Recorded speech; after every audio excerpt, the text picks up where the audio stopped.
diskusi gitu ya. Saya coba masuk lagi. Jadi kalau kita dialog, tolong tendensus emosionalnya diturunkan supaya yang menyimak ini bisa menilai secara objektif, gitu kan. Seperti saya coba menyimak apa yang Anda sampaikan kok kayak nggak ada referensinya ya, kayak menurut saya terus gitu. Itu gimana pertanggungjawabannya? Anda baca kitab apa? Sudah. Ya sudah. Saya udah bilang, saya ini membaca sebuah buku, ini tulisan misalnya ulama Indonesia, bukan tidak ada ini, saya baca.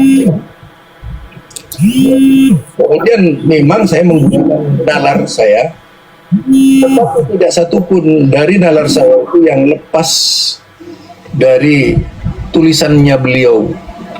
Nah sekarang saya sudah banyak menyampaikan misalnya berkaitan kemarin juga dengan Asy'ariyah, karena memang tidak ada semangat untuk memahami Asy'ariyah, hanya saya saja yang dituntut, itu juga tidak merupakan sifat intelektual yang bagus menurut saya.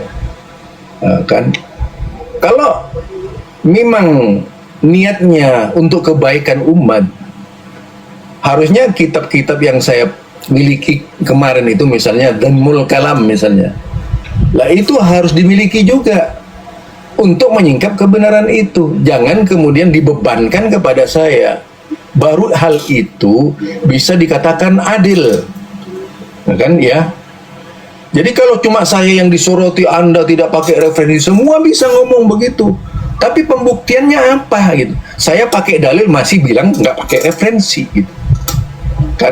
Kan di situ letaknya yang seharusnya dibantah dengan dalil juga, bukan kemudian menuntut kitab yang ini. Lah, sementara yang menuntut saya mengeluarkan kitab tidak punya kitabnya juga, kan lucu itu. Apa ada debat seperti itu? Ada nggak kira-kira itu? Di mana? Itu yang saya maksudkan. Jadi jangan selalu merasa bahwa saya tidak pakai referensi. Memangnya Muhammadiyah tidak pernah pakai referensi di dalam beragama gitu? Karena saya tidak kapan sih debatnya orang-orang di luar saya itu yang pakai referensi? Itu. Jadi saya tidak emosi, ini enggak, cuma memaparkan. Jangan selalu membebankan kepada saya di dalam menuntut referensi. Seharusnya kalau memang ingin kita berjiwa intelektual, itu narasi-narasi seperti itu langsung dicek kebenarannya ada nggak gitu. Bahkan kemarin pun pada waktu saya mengeluarkan referensi, malah itu dipotong-potong oleh mereka, dibantah, padahal suruh baca terus lanjutannya tidak mau baca dia gitu. Ini satu contoh. Izin menanggapi ya. Jadi kenapa antum itu seperti dianggap tidak punya kapasitas oleh teman-teman yang mungkin tidak sejalan dengan pemikiran antum gitu ya. Karena yang kita lihat kasat mata itu dari antum itu, antum baca terjemah. Jadi bahasa Arab itu kan selalu menjadi pondasi tolak ukur orang untuk mengetahui maknanya secara utuh. Itu kan beda, al-kalamu dengan kalamu itu saja sudah berbeda, beda alif saja itu sudah berbeda. Nah, penerjemahan teks itu terkadang juga tidak 100% sesuai dengan maknanya, bisa mungkin 90%, 95%, atau bahkan di bawah itu bisa juga. Itulah salah satu kritik kenapa dari pihak yang kontra dengan antum itu menyampaikan bahwa antum itu bukan kapasitasnya untuk berbicara agama gitu kan, apalagi antum Ana juga lihat antum mengkritik videonya Ustadz Adi Hidayat. Saya bertanya-tanya siapa Ustadz Zulkarnain Madura itu, makanya kemarin itu saya sempat bertanya Ustadz pendidikannya di mana gitu loh. Nah, itu kan sebenarnya emosi, itu yang emosi menurut saya. Artinya tidak mau kalau orang seperti saya mengkritisi Ustadz Adi Hidayat kan begitu. Tidak boleh, tidak kapasitasnya. Apa parameter Anda bahwa saya tidak punya kapasitas? Itu kan parameter Anda. Begitu. Jadi orang itu mempelajari misalnya Ustadz Adi Hidayat ya. Satu contoh. Itu kok kalau orang seperti saya menggunakan parameter tarjih Muhammadiyah. Anda dustakan misalnya parameter tarjih itu. Ini Adi Hidayat lentur, bahasanya begini-begini. Lah, bagaimana sikap tarjih sendiri terhadap Ustadz Adi Hidayat? Kan begitu, seharusnya Anda tanya saja. Kok Anda bilang tidak tahu kapasitasnya? Misalnya satu contoh, berbicara kunut. Apa sudah membaca Ustadz Adi Hidayat fatwa Muhammadiyah tentang kunut? Satu contoh itu. Yang ternyata tidak. Ini sudah saya diskusikan dengan Ketua Pimpinan Pusat Muhammadiyah. Akrab dengan saya beliau tuh. Nah tiba-tiba antum menyimpulkan, wah Ustadz itu apa beda kapasitasnya, apa sih kapasitasnya, apa kuliahnya, nggak ada di Muhammadiyah gaya-gaya begitu, nggak ada. Itu kebiasaan di luar Muhammadiyah diskusi kayak gitu tuh, tanya kapasitas sampai pendidikan sedetail mungkin, apa maunya gitu. Nah kalau memang ingin menyelesaikan masalah sekarang gini aja. Saya kan bilang nih, Muhammadiyah dengan Ustadz Adi Hidayat dalam banyak hal itu berbeda. Walaupun Ustadz Adi Hidayat sebagai wakil ketua majelis tabligh bukan tarjih, ya, beliau tidak bermakna bahwa beliau adalah yang menguasai segala bidang di Muhammadiyah. Ketika berbicara tahlilan misalnya di forum umum di luar Muhammadiyah, yes, tentu saja orang Muhammadiyah yang sudah lama di Muhammadiyah sebagai dai yang dikirim ke hutan-hutan itu bertanya, kok begini sih Ustadz Adi Hidayat gitu. Apa tidak boleh? Itu sudah dipermasalahkan. Antum terlambat. Saya sudah dipanggil oleh pimpinan pusat Muhammadiyah, sudah membicarakan hal itu, tiba-tiba antum bilang tidak punya kapasitas. Wah, luar biasa itu. Itu yang namanya merendahkan orang lain. Itu ya. Jadi mungkin itu perlu menjadi kritik terhadap antum juga gitu. Jangan selalu mengukur orang karena pendidikan. Banyak kok orang pendidikan di Mesir pulang-pulangnya nggak menghasilkan apa-apa. Antum malah mengkritik orang yang berpendidikan sampai kuliah ke Timur Tengah, Ustaz. Ya iya, karena ya? Ini menunjukkan antum saja tidak menguasai. Sekarang misalnya saya mengkritisi Ustadz Adi Hidayat yang demikian banyak. Antum kan mengukur Ustadz Adi Hidayat yang menguasai bahasa ya. Antum kan tidak pernah tahu bagaimana cara saya melakukan penelitian terhadap Ustadz Adi Hidayat. Kan nggak pernah tahu kan? Nggak mungkin.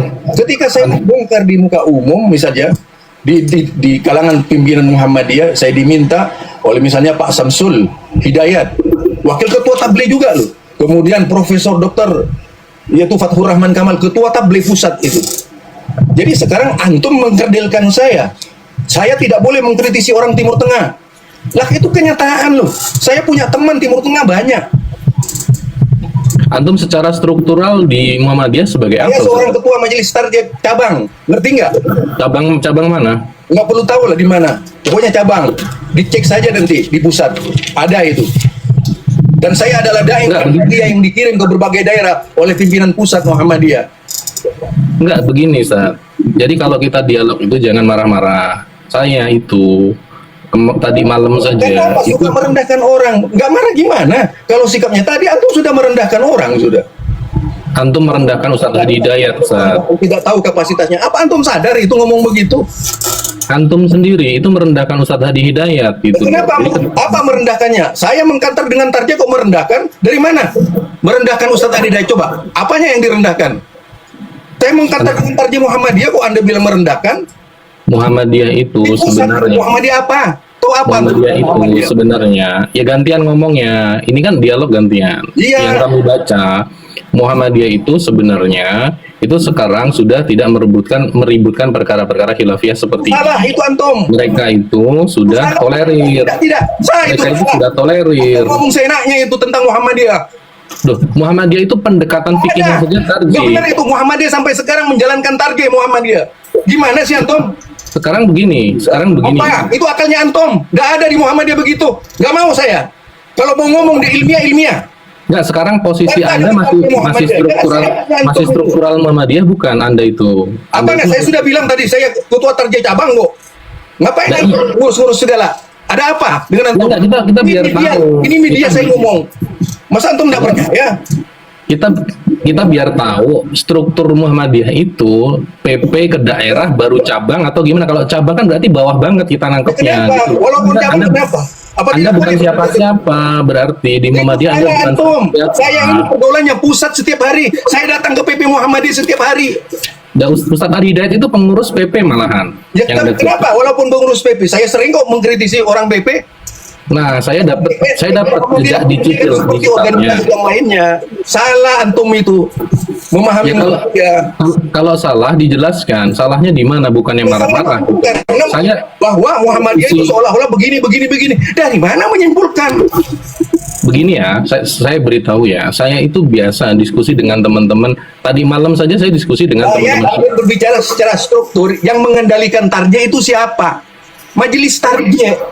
Itu sampai sekarang tidak pernah berubah majelis target Muhammadiyah itu. Keputusannya paten, tidak dirubah-rubah. Nah sekarang kalau ada Ustadz Adi Hidayat misalnya berbicara tentang kunut subuh, bertentangan dengan target, apa mau dibenarkan? Di mana akalnya antum?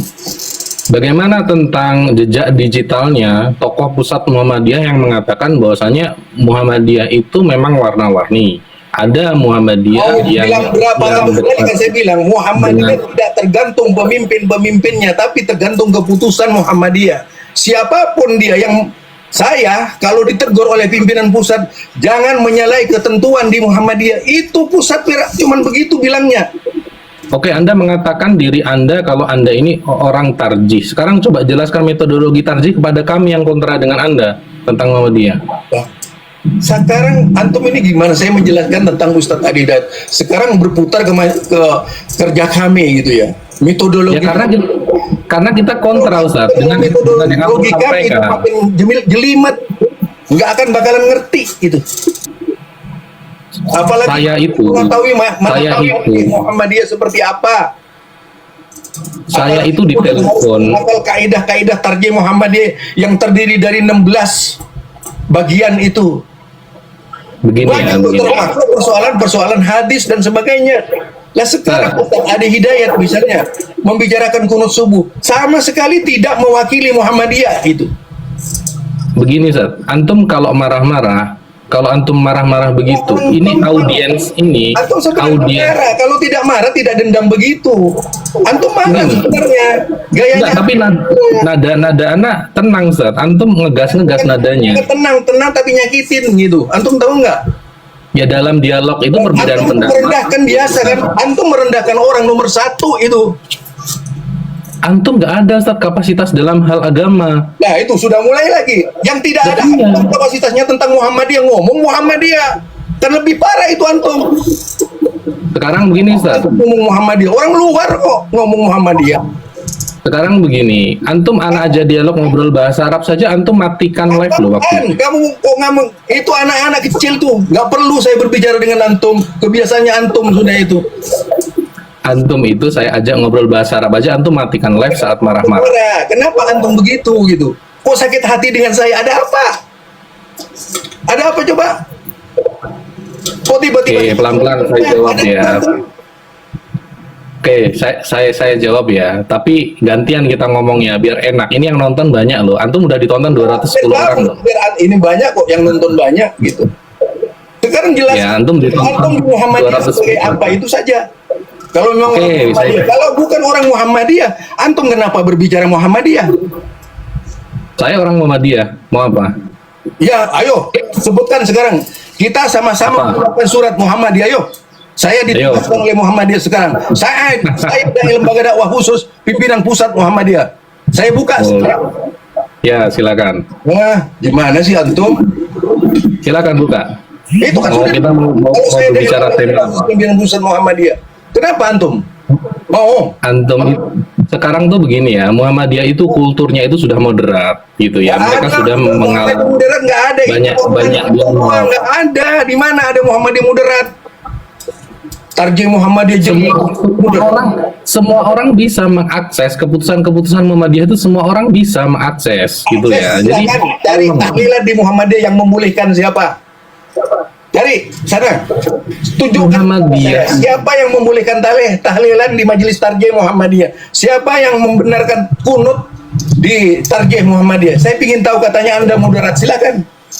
Oke, baik, saya jawab ya. Begini, Muhammadiyah itu memang bersikap. Loh, saya mau jawab, Anda ngomong. Gantian dong, Pak. Gantian, Pak. Jangan ngomong doang. Iya, ini mau saya sampaikan faktanya. Gantian kita ngomongnya biar enak. Muhammadiyah itu memang tidak melakukan tahlilan seperti yang Anda sebut, tidak melakukan maulid, betul. Hanya saja sekarang sikap mereka itu bukan menyerang tahlilan dan amaliat yang lain gitu. Tidak, mereka itu fokus mencari titik temu gitu loh, mencari titik temu supaya umat ini tidak ribut, tidak gaduh. Peributan itu sudah masa lalu yang dilalui Muhammadiyah. Begitu loh, Ustadz. Jadi tolonglah antum jangan bawa-bawaan Muhammadiyah gitu loh. Padahal yang antum sampaikan sebenarnya adalah fikrahnya Muhammad bin Abdul Wahab. Nah, memang keputusannya Muhammadiyah kok dibilang bawa-bawa Muhammadiyah. Itu lagi itu antum tuh berbicara yang benar otaknya itu. Muhammadiyah itu tidak seperti image yang antum sampaikan ke publik, bukan. Muhammadiyah itu sekarang sudah saya pelakunya nggak ada itu.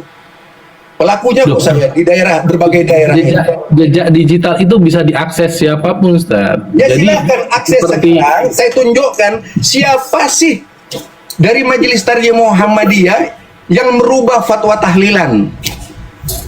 Itu ada pimpinan pusat mengatakan bahwa pimpinan pusat itu warganya bertahlil, mengatakan bahwa ada kelompok namanya kelompok Musa di dalam Muhammadiyah, ya kan?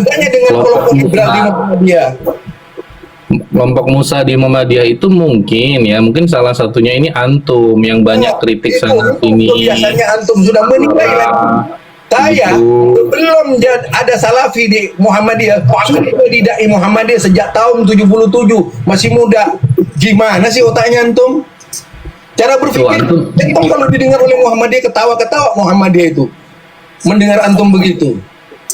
Saya ini sudah dilamar oleh pengurus Muhammadiyah. Cuman saya belum meng-ACC. Saya itu sudah dilamar untuk jadi pengurus Muhammadiyah. Saya ini jadi saya bukan masalah pengurus Muhammadiyah. Muhammadiyah punya aturan. Ngerti enggak antum?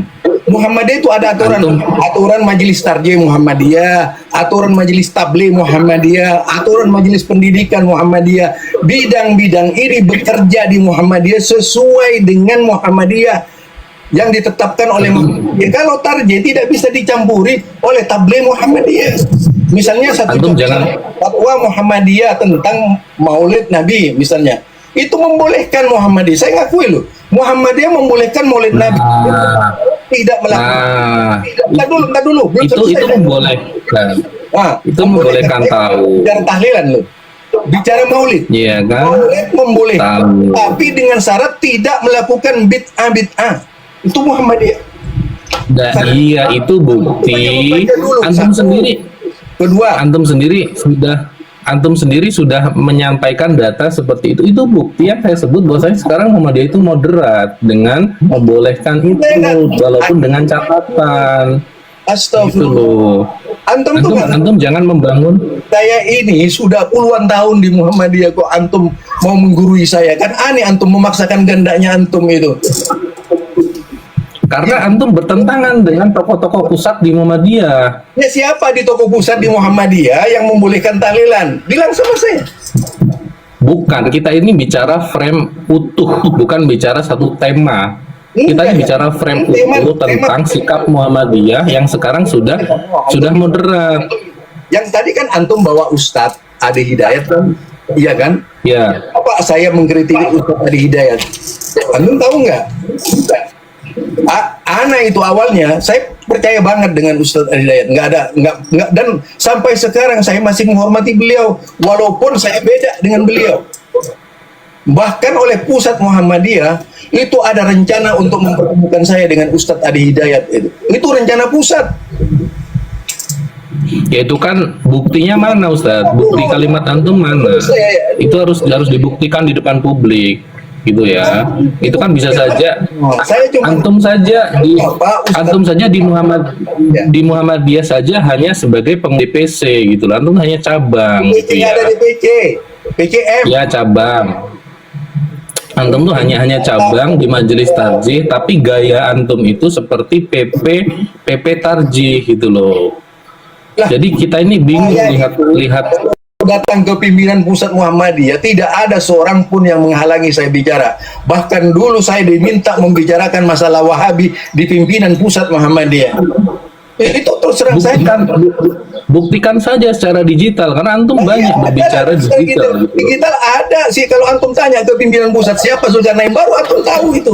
Tanya ke pimpinan pusat Muhammadiyah, baru tahu antum itu. Kalau antum cuma kasak kusuk seperti itu, antum tidak akan menemukan saya gitu. Nah, Emang antum siapa? Perasaan antum bukan siapa-siapa deh. lah iya, kayak itu kan antum yang merendahkan biasa kan.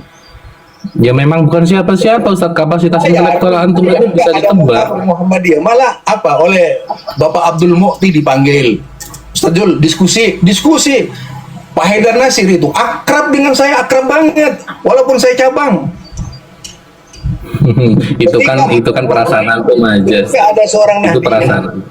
itu menyinggung masalah sikapnya Muhammadiyah soal hari raya yang dikatakan menentang pemerintah, yang suruh menanggapi saya itu oleh pusat lewat digital. Sampai sekarang ada itu, silakan di YouTube buka, ada saya di situ.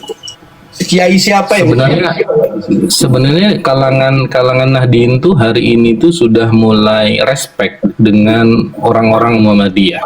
Hanya saja kehadiran antum dengan narasi yang antum bawa gitu kan, itu justru merusak hubungan baik antar Nahdien dan Muhammadiyah begitu loh. antara majelis tarjih Muhammadiyah, ya bedakan tuh dengan majelis sosial Muhammadiyah, itu beda.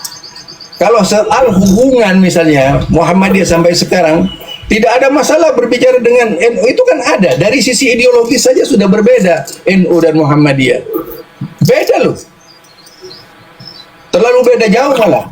Ustaz, ini ya, antum itu di mata pihak yang kontra itu adalah Wahabi yang nyusup ke Muhammadiyah gitu loh. Itu antum bertanggung jawabkan dulu. Kiai Haji Ahmad Dahlan disebut Wahabi kok, sampai mau dibunuh Kiai Haji Ahmad Gini Dahlan, ya.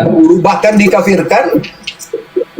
Buya Tapi rujukan dari kitab-kitab Kiai Haji Ahmad Dahlan itu tidak ada loh yang merujuk kepada Muhammad bin Abdul Wahab. Tanya kepada ahli Muhammadiyah, bagaimana ketika Kiai Haji Ahmad Dahlan mau dibantai di Banyuwangi gitu? Kenapa tidak saja?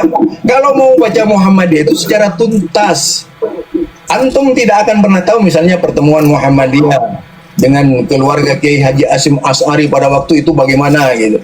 Kalau ini saya nggak akan bongkar di sini. Nggak ada gunanya membongkar ya. Itu masalah lama bagi saya itu. Jadi apa ya, mencoba menjustis seseorang seperti itu. Oh, ini kapasitasnya ini kecil begini. Aduh, itu sama saja dengan merendahkan orang lain. Karena bukan merendahkan Ustaz, bukan merendahkan, tetapi lebih ke mengingatkan untuk tahu diri. Ya, sama lah. Saya juga mengingatkan antum untuk tahu diri. Siapa saya gitu. Ya, terima kasih. Baik-baik. Ya, sama, terima kasih juga. Jangan nggak perlu marah-marah, biasa aja ngadepi perbedaan itu, biasa aja. Karena kebenaran kebenaran yang antum yakini itu tidak bisa dipaksakan juga. Artinya kita nyampaikan saja apa yang kita yakini. Itu malah justru enak, Ustaz. Saya itu sampai detik ini itu sangat meyakini bahwasannya si Ah itu menyimpang. Tapi saya masuk ke roomnya Ibnu Syihab, kita dialog sampai akhirnya dialog kita menggunakan bahasa Arab. Itu di room orang banyak nunggu, nggak ada yang tahu. Biasa aja. Artinya kita argumentasi ilmiah saja gitu loh. Nah, saya punya pertanyaan menarik nih buat antum nih. Kenapa kok antum ini terpasang citra seperti itu gitu loh, Ustaz. Jadi di internet itu antum tuh terkenalnya itu karena mengkritik. Ana aja tadinya nggak kenal dengan antum. Ana itu tahu antum itu setelah ada video antum mengkritik Ustadz Adi Hidayat gitu loh. Gitu. Ya, coba ditanggapi, Ustaz. Santai aja, Ustaz. Tidak usah marah-marah. Nggak ada marah ini. Saya sebagai orang Madura. Oh gitu, baik-baik. Ya. Tahu Madura kan kalau berbicara kayak apa gitu. Ya, siap. Monggo. Baik. Kenapa kemudian sikap seperti itu ya? Sebenarnya sudah bukan baru. Jauh sebelum muncul gerakan dakwah salafi di Indonesia. Pertama, itu. Jadi, sejak tahun 2007, saya sudah dikirim ke berbagai daerah sebagai dai lembaga dakwah khusus PP Muhammadiyah menangani kristenisasi, memahami kristolog, bukan hanya sekedar seorang yang memahamkan target, tapi juga kristologi, menyerang kelompok-kelompok non muslim itu di daerah-daerah tertentu. Bahkan untuk itu Muhammadiyah melatih saya itu dengan berbagai konteks yang berkaitan dengan kristenisasi.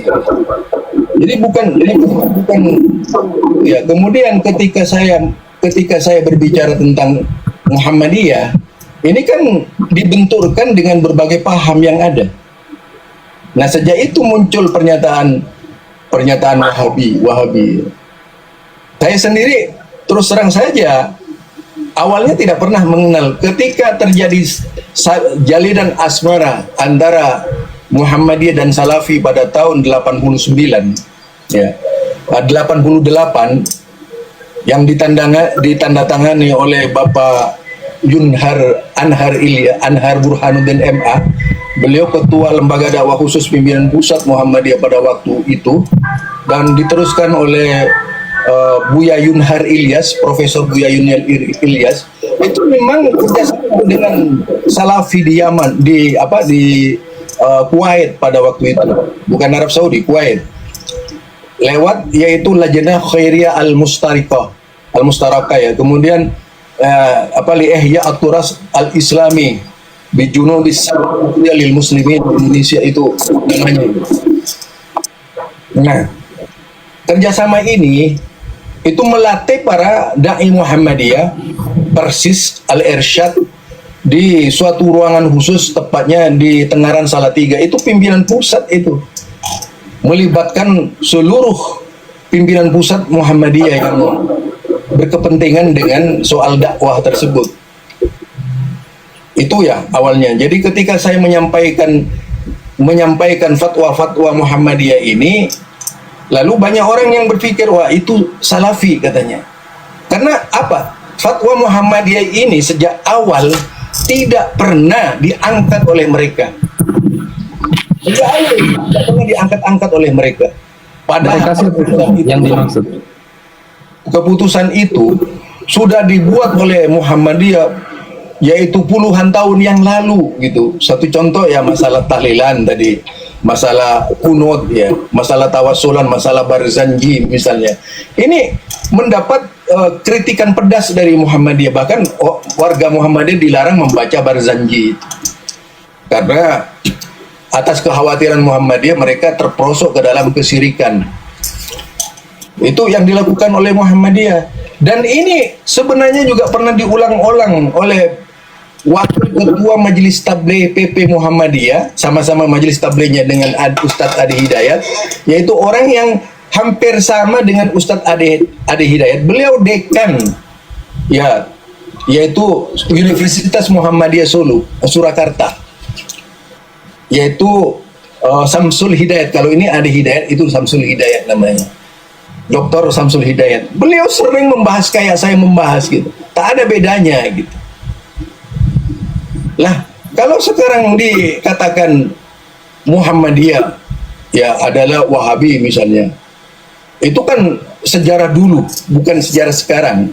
Kalau dibaca perjalanan Muhammadiyah antara Kiai Haji Ahmad Dahlan dan Kiai Haji Hasyim Asy'ari itu memang tajam dan runcing ya persoalannya itu.